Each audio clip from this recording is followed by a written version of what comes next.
حالات سب اللہ کے قبضے میں ہے، اللہ کے غیر کے ہاتھ میں کچھ نہیں ہے۔ مسلمان پریشانی یہ ہے کہ وہ، میں کیا عرض کروں، خوشامدی ان کی کرتا ہے جن کے ہاتھ میں مسئلہ سمجھتا ہے کہ ان کی خوشامد کرو، ان کے ہاتھ میں ہے۔ کیا عرض کروں، جو یہ کہتا ہے کہ فلاں کرنے والا ہے، اس کا یہ کہنا ہی اس کرنے والے کو قوت دیتا ہے۔ اگر مسلمان یہ کہے کہ نہیں اللہ کرنے والے ہیں، تو حدیث میں آتا ہے کہ جو اس یقین پر آ جائے گا اللہ اس کو اپنے غیر کے حوالے نہیں کریں گے، کہتا ہے میں کرنے والا ہوں تو چلو میں کرتا ہوں۔ اور اگر یہ اللہ کے غیر کو کہتا ہے کہ ان سے ہوتا ہے، تو میں یقینی طور پر عرض کرتا ہوں کہ اللہ تعالیٰ ایسوں کو غیروں کے حوالے کر دیتے ہیں۔ اب تم جانو جسے تمہیں امید ہے وہ جانے۔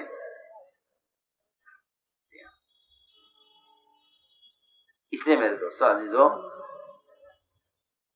خسارے اور نقصان سے بچنے کے لیے اللہ رب العزت نے 4 اسباب بیان کیے ہیں۔ فرمایا اگر یہ 4 کام مسلمان کرے گا تو یہ ہر زمانے میں خسارے سے بچے گا، اور اگر یہ 4 کام نہیں کرے گا تو یہ ہر زمانے میں خسارے میں رہے گا۔ اگر یہ 4 کام کرتا ہے تو یہ ہر زمانے میں خسارے سے بچے گا، اور اگر یہ 4 کام نہیں کرتا تو یہ ہر زمانے میں خسارے میں رہے گا۔ سب سے پہلی شرط یہ ہے کہ اللہ پر ایمان لاؤ۔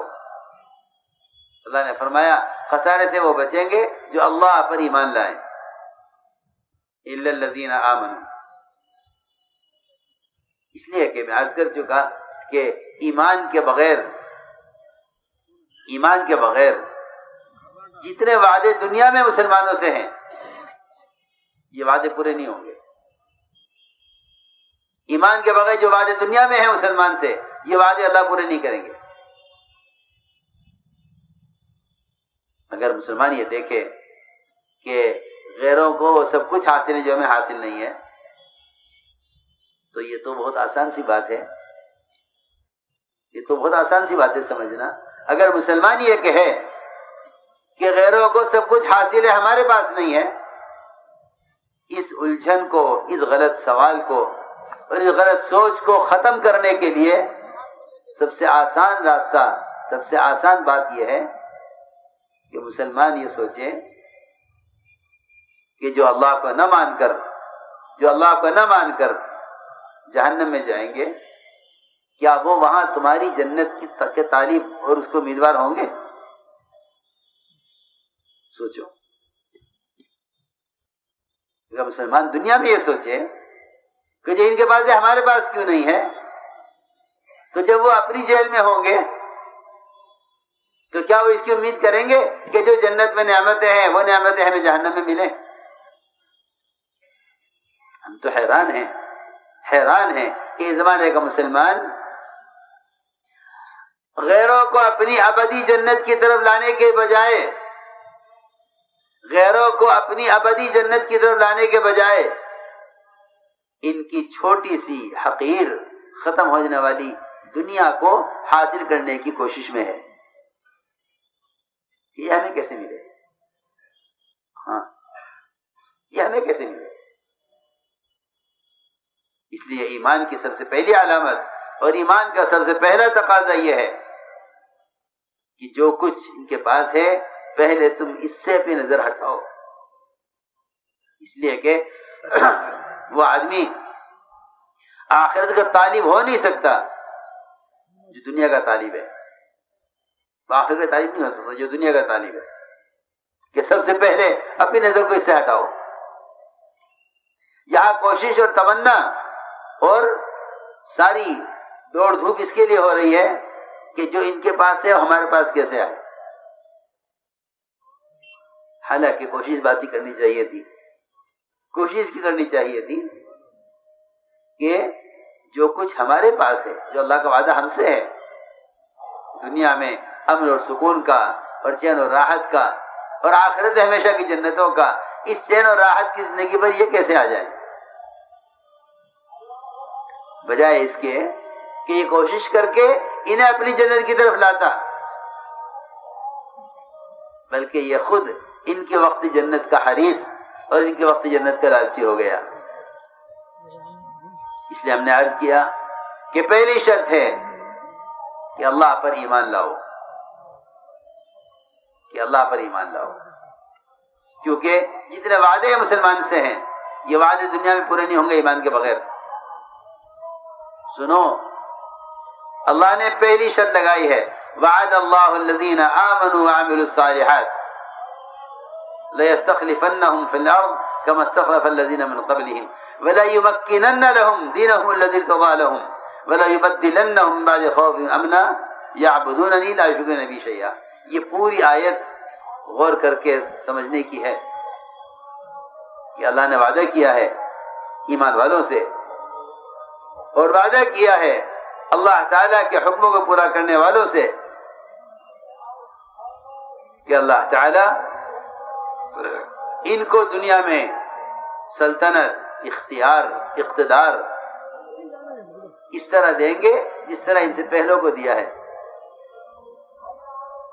اور اللہ تعالیٰ ان کو دنیا میں وطنیت اور دنیا میں ان کو قبضہ اور دنیا میں ان کو ٹھکانہ، سنو تو صحیح، یہ سب کچھ دیں گے.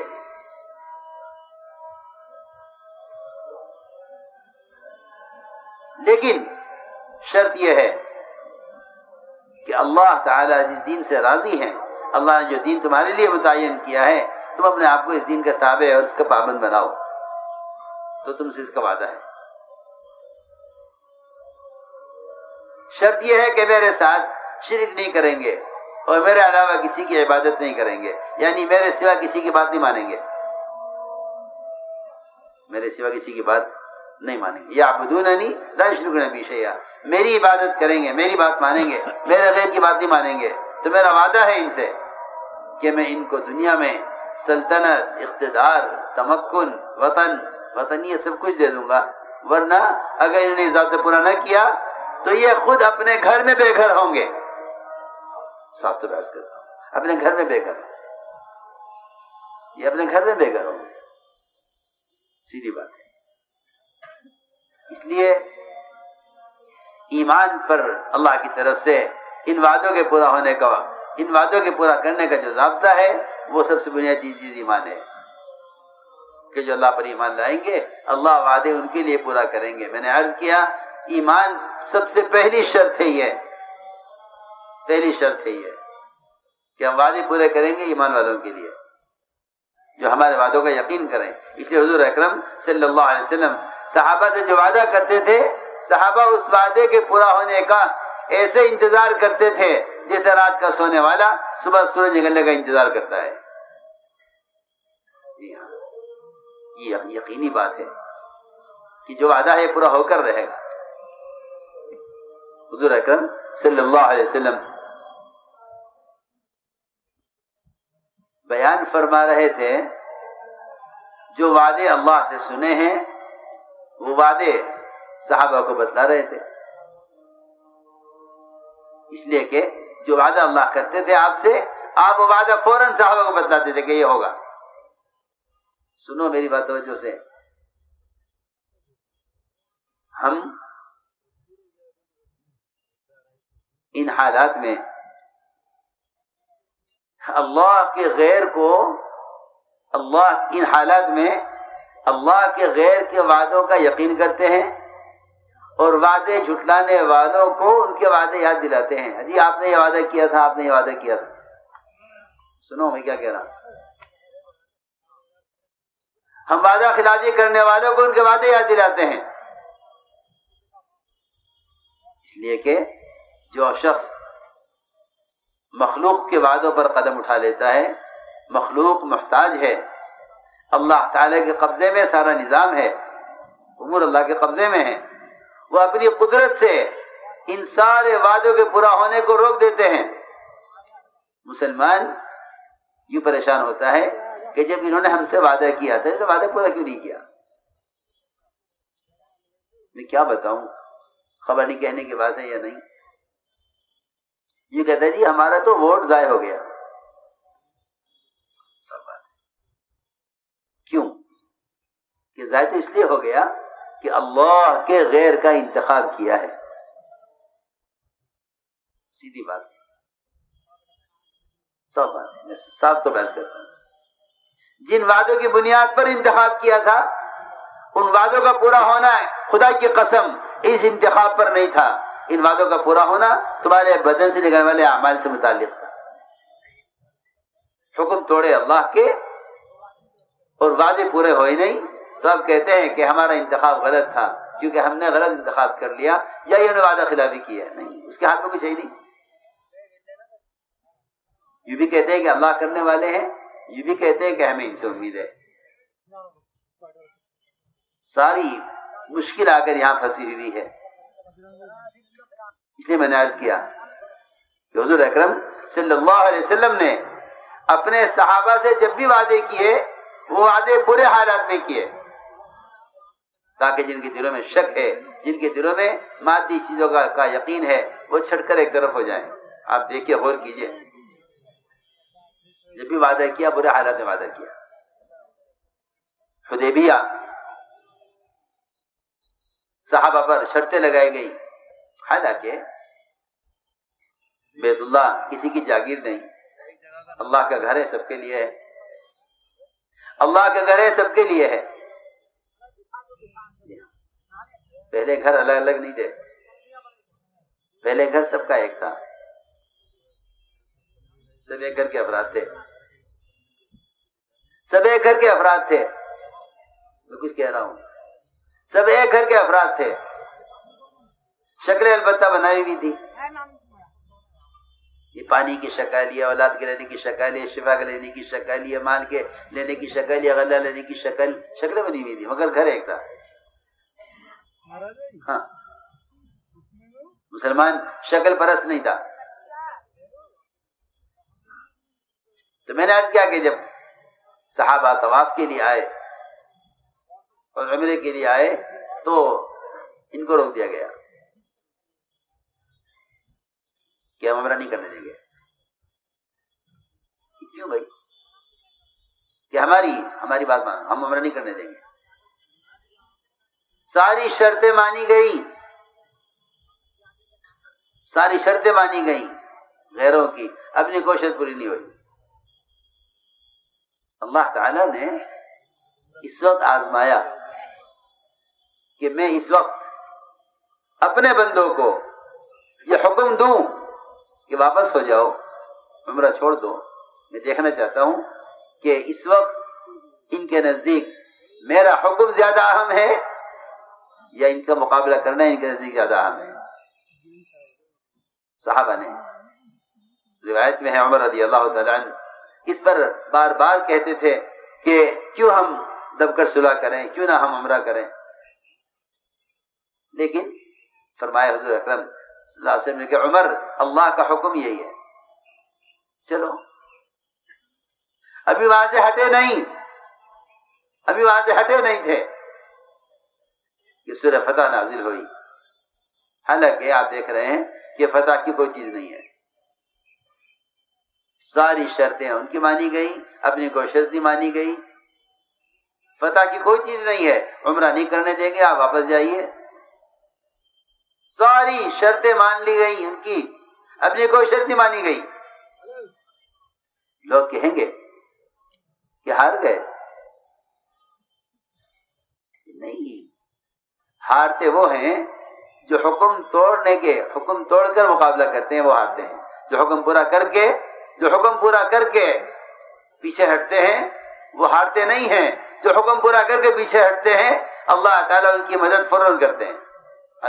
روایت میں ہے ابھی یہاں سے ہٹے نہیں تھے کہ سورہ فتح نازل ہو گئی. صحابہ کرام فرماتے ہیں کہ تم تو مکے پر حملے کو فتح مکہ کہتے ہو، ہم حدیبیہ کو فتح مکہ کہتے ہیں. فتح مکہ حدیبیہ ہے. میں کچھ ضروری بات عرض کر گیا کہ اگر تم 100% مسلمان اپنی ذات سے 100% دین پر چل رہا ہے اور پھر اس کی عبادت میں، اس کے شریعت کے مسائل میں، اس کے مذہبی امور میں اگر کوئی رکاوٹ بنتا ہے، حالانکہ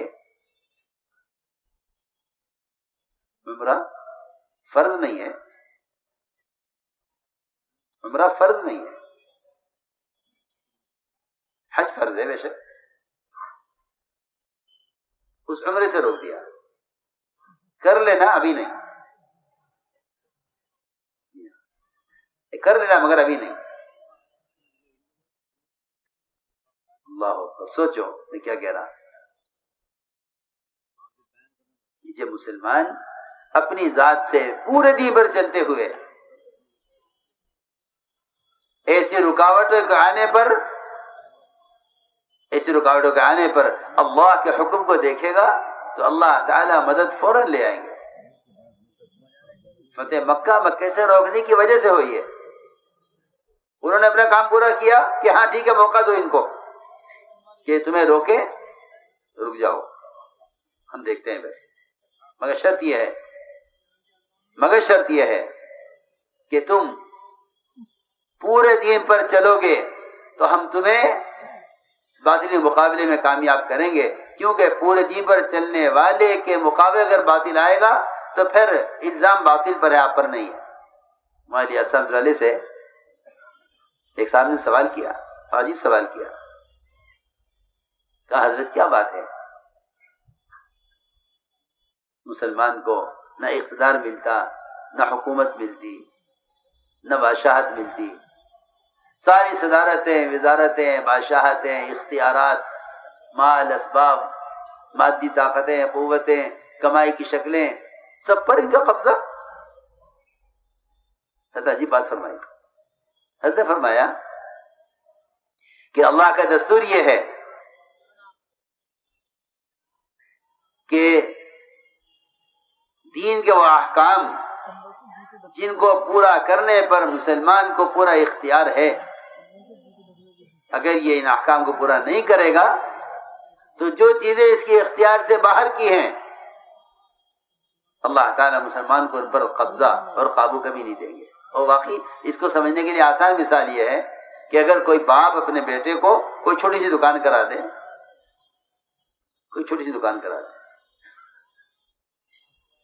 اور یہ بیٹا اس دکان پر نہ بیٹھے، جو مال باپ نے خرید کے اس دکان میں رکھا تھا اس کو بھی ضائع کر دے، دکان کا کرایہ الگ بھرنا پڑے، اور بیٹا دکان میں بیٹھا نہیں، آپ ہی بتائیے کیا یہ باپ اپنے اس بیٹے کو اپنا کارخانہ حوالے کر دے گا؟ سوچنے کی بات ہے۔ جو چھوٹی سی دکان ایک کھوکا تمہیں کر کے دیا تھا کہ اسے کر کے دکھلاؤ، میں یہ عرض کرنا چاہتا ہوں کہ جو کام تم کر سکتے تھے اس کو تم نے نہیں کیا، تو جو کام تم کر نہیں سکتے وہ اللہ تمہارے حوالے کیسے کر دے؟ بہت موٹی سی بات ہے۔ اور یہ خیال تو غلط سوچ ہے کہ اسلام قائم ہو جائے گا اگر ہمیں اختیار دے دیا جائے۔ جو آدمی اپنے بدن سے متعلق اسلام کو قائم نہیں کر رہا وہ باہر اسلام کیسے قائم کر لے گا؟ سوچو تو صحیح، جس میں اسے کلی اختیار ہے، جس میں اس کے لیے کوئی رکاوٹ نہیں ہے۔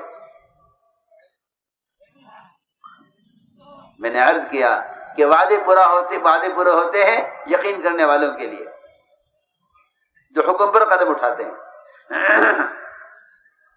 تو اللہ کی شان، سارے وعدے ہوئے برے حالات میں۔ خندق میں آپ دیکھیے، سردی زیادہ ہے، کھانے کو کچھ نہیں ہے، دشمنوں کی کثرت ہے، مسلمانوں کی قلت ہے، خوف بہت ہے، اور انہی حالات میں ایک چٹان آ گئی خندق میں۔ صحابہ کرام اس حالت پر تھے کہ پیٹ پر بھی پتھر فاقے کی وجہ سے اور پیٹھ پر پتھر اٹھا رہے تھے خندق کی کھدائی میں۔ وہ چٹان آ گئی جس سے خندق کی کھدنے میں رکاوٹ پیدا ہوئی۔ صحابہ نے آ کے عرض کیا کہ یہ چٹان آ گئی ہے جو ٹوٹتی ہی نہیں ہے، ہماری کھدانیں بیکار ہو گئی۔ فرمایا میں اترتا ہوں۔ آپ اترے خندق میں اور آپ صلی اللہ علیہ وسلم نے ایک کدال ماری اس چٹان پر، جس سے چٹان ریزہ ریزہ ہو گئی۔ چٹان ریزہ ریزہ ہو گئی. اور آپ صلی اللہ علیہ وسلم نے یہاں خندق کی کھدائی ہو رہی ہے, اپنی حفاظت کا انتظام ہو رہا ہے. اتنا خوف ہے اعداء دین کا, لیکن اللہ رب العزت ان حالات میں خبر دے رہے ہیں, ان حالات میں خبر دے رہے ہیں ایمان والوں کو کہ تمہارے لیے قیصر اور کسریٰ کے محلات کو فتح کر دیا گیا. صحابہ نے اللہ اکبر کہا. سنو غور سے بات,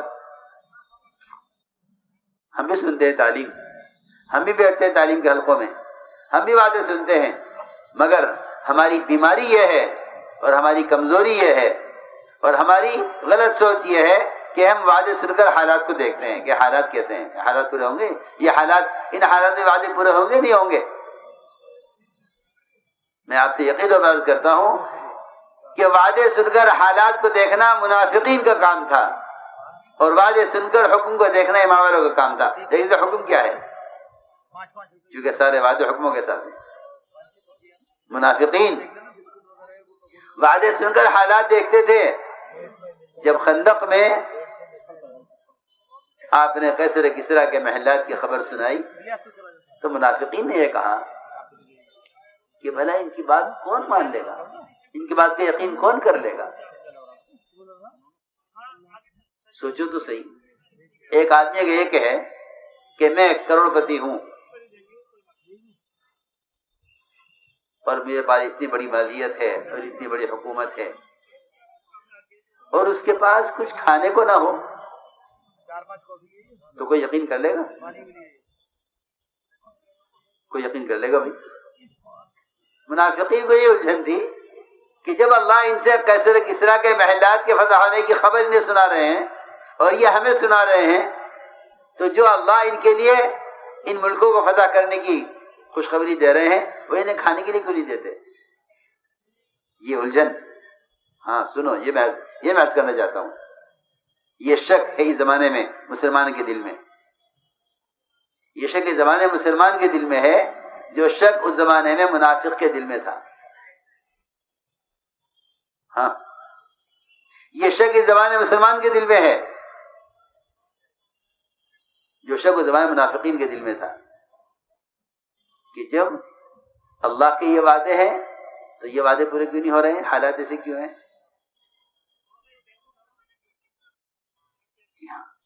میں نے عرض کیا کہ حالات کو دیکھ, وعدوں کو سن کر حالات منافقین دیکھتے تھے اور وعدے سن کر حکم ایمان والے دیکھتے تھے کہ حکم کیا ہے. اس لیے حضور اکرم صلی اللہ علیہ وسلم نے جب بھی وعدے کیے, وعدے برے حالات میں کیے. تعلیم کا حلقہ چل رہا تھا, خریم بن اوس ایک صحابی, وہ ہجرت کر کے اسی وقت پہنچے, آخر میں بیٹھے ہوئے تھے حلقے کے. آپ نے فرمایا کہ تم حرا کا علاقہ فتح کرو گے,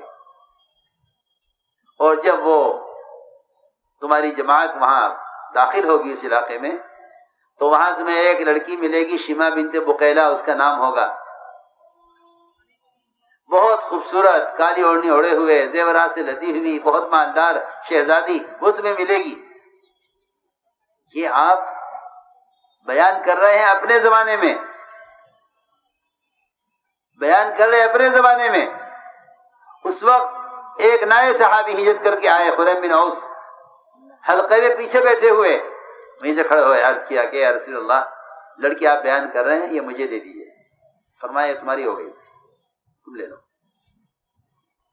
یہ نہیں اگر تم گئے, اگر فتح ہو گئی, اگر حالات بنے, نہیں. وعدے پورے ہوتے ہیں یقین کرنے والوں کے لیے. ہمارے اس تبلیغ میں تعلیم کا مقصد ہی وعدوں کے یقین کو بار بار تازہ کرنا ہے تاکہ اللہ کے ساتھ گمان ٹھیک رہے. جو وعدوں کو بار بار نہیں دہرائیں گے وہ اللہ سے بدگمان ہو جائیں گے. اور میں حقیقت بتا رہا ہوں, میں حقیقت بتلا رہا ہوں کہ اس زمانے میں مسلمان اللہ کی مدد سے جتنا مایوس ہے اس کی صرف وجہ یہ ہے کہ مسلمان اللہ سے بدگمان ہو گیا ہے. اور بتاؤں اللہ سے بدگمانی کیا ہے؟ اللہ سے بدگمانی یہ ہے کہ مخلوق سے گمان ہو گیا ہے، مخلوق سے گمان ہو گیا، یہ کریں گے۔ جتنی ذلت اور جتنی دقت پیش آئے گی مسلمان کو، خدا کی قسم صرف اللہ کے غیر سے امید کرنے کی وجہ سے۔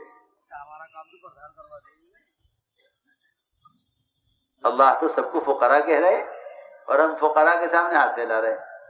کوئی دیکھا فقیر کسی فقیر سے مانگتا ہو؟ دیکھا ہے کہیں کہ فقیر فقیروں سے مانگے؟ اللہ نے فرمایا یا ایھا الناس انتم الفقراء الی اللہ، کہ اللہ کے سوا کوئی نہیں ہے جس سے تم کے سامنے تم امید کا ہاتھ بڑھاؤ، اللہ کے سوا کوئی نہیں ہے۔